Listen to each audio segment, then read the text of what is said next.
এই পাহাড় থেকেই যখন আগুনের ফুলকি বের হবে এই জায়গা থেকে, তখনই কিয়ামতের সূচনা হবে। মদিনাতে অনেক পাহাড় দেখেছি, এরকম আর কোনো পাহাড় দেখি নাই। যে হেজাজ এরিয়াটা রয়েছে এইটাই সেটা পূর্ব দিকে, এবং এখানে আশেপাশে আর কোনো পাহাড় নাই।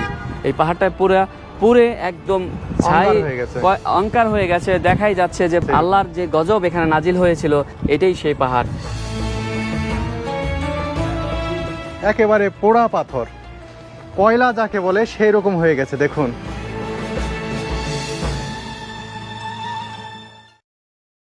সৌদি আরবের মদিনা থেকে শুভেচ্ছা জানাচ্ছি আমি সালাউদ্দিন সুমন। বন্ধুরা, মদিনার পথে চলতে চলতে আজকে এমন একটি জায়গায় যাচ্ছি, এমন একটি পাহাড়, যেই পাহাড় সপ্তম শতাব্দীতে পুরে একেবারে অঙ্গার হয়ে গিয়েছিল।